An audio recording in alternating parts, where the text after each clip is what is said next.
ท่านที่3พายุดำหรือลีคุยนะครับมีนิสัยปั๊บ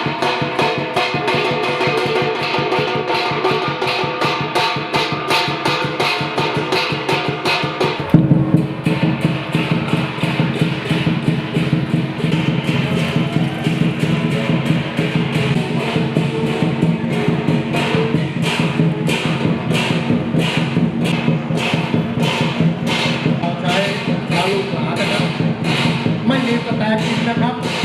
เล่นจริงเจ็บจริงนะครับคุณหนุ่มน้องอย่าลอก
ตัวใหญ่ไม่ไหวกันแล้วครับ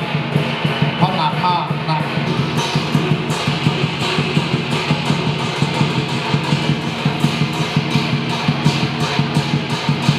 โอ้โหไอ้ที่ไม่แย่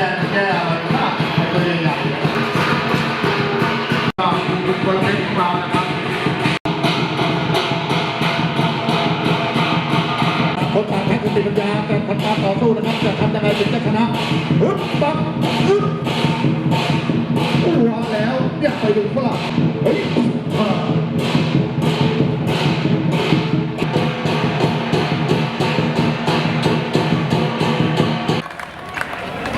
มังกร9 ไม้ได้ครับก็จะเป็นมังกรนะครับตามตำนานเพราะว่ามังกรเป็นสัตว์ศักดิ์สิทธิ์นะครับเป็นสัตว์เดี๋ยวที่ไปพอเล่นเลี้ยงยังนะคะสำหรับใครที่บอกว่าเราจะฝึกลูกหลานเราเองนะครับอย่างรุ่นผมก็ฝึกน้องๆต่อไปนะครับรุ่นน้องๆต่อไปก็ฝึกน้องๆต่อไปเรื่อยๆนะครับก็จะเป็นการอนุรักษ์วัฒนธรรมครับเรียบร้อยหรือยังครับใกล้หรือยังเอ่ยถ้ายังไม่ใกล้ไม่เป็นไรอยากจะถามนิดนึงนะสำหรับเด็ก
วัดนครสวรรค์ด้วยนะครับ ครับในโอกาสต่อไป ค่ะ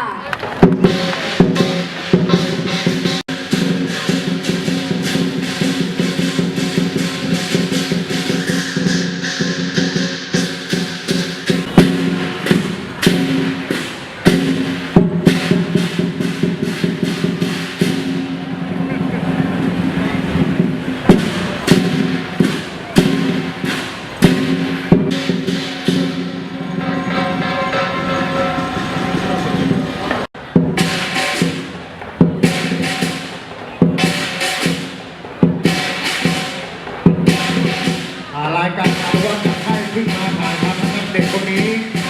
เป็นลูกหลานของเราแสนนะครับ ไม่เคยมีการฝึกซ้อมคุณน้องคุณน่ารักนะครับ 3 ขวบแล้วนะ ให้3 ขวบครับผู้ชายครับใครจะให้รางวัลก็ได้นะครับไม่เป็นไรถึงโตหาฝรั่งอย่างเดียวเลยเนาะพ่อมึงเนาะ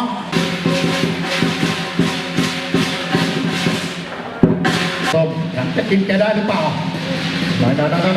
เฮ้ยพ่อ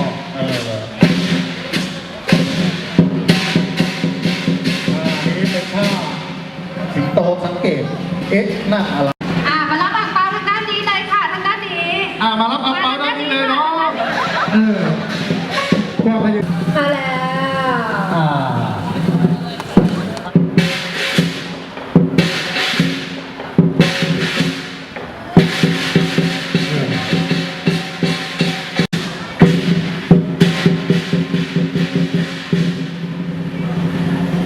มันอะไรกินได้ไหม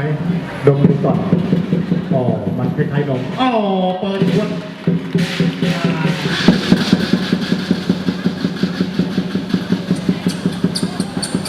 กินจนได้มันแค่หิวน้ำเลยค่ะโอ้ยปวดหัวจี๊ด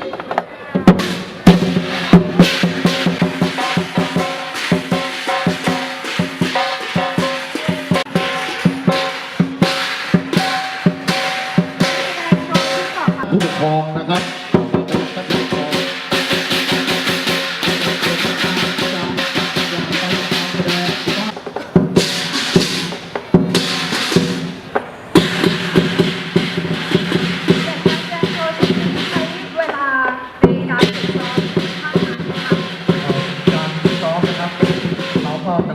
จะซ้อมไปตลอดเวลานะครับเพื่อ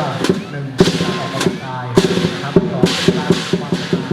นะครับเพราะการแสดงลักษณะนี้มันค่อนข้างเสี่ยงอันตรายนะครับต้องเป็นความสามารถเฉพาะตัว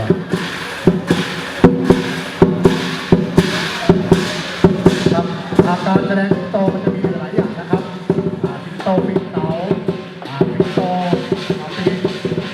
ดอกไม้นะครับที่เราไปชนะเลิศนะครับ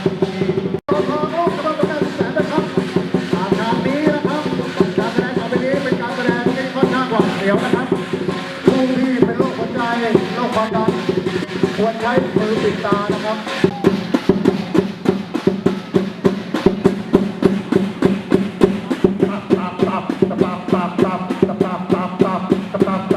เกี่ยวกันเปล่านะ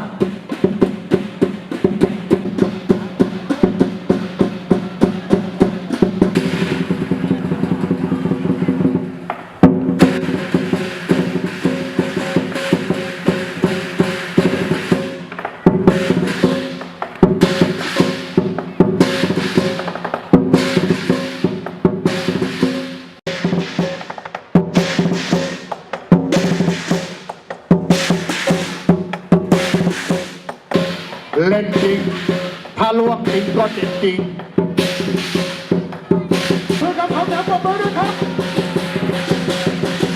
นะครับเราไม่ได้แสดงอินเตอร์เน็ตทั้งสิ้นนะครับใช้ตัวอยู่บนเสากระบอกนะครับต้นเสานะครับพันตัวขนานกับพื้น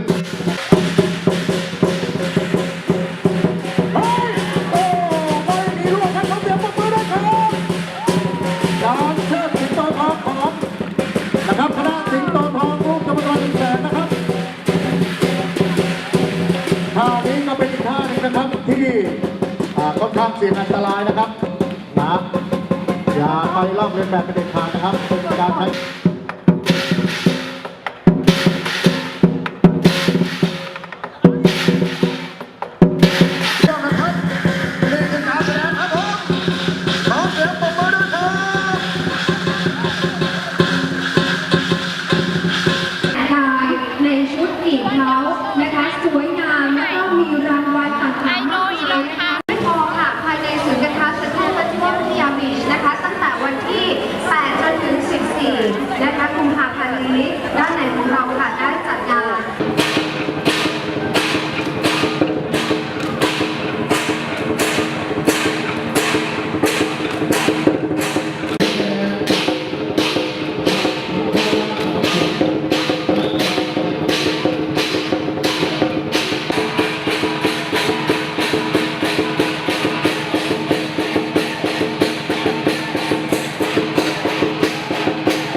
Я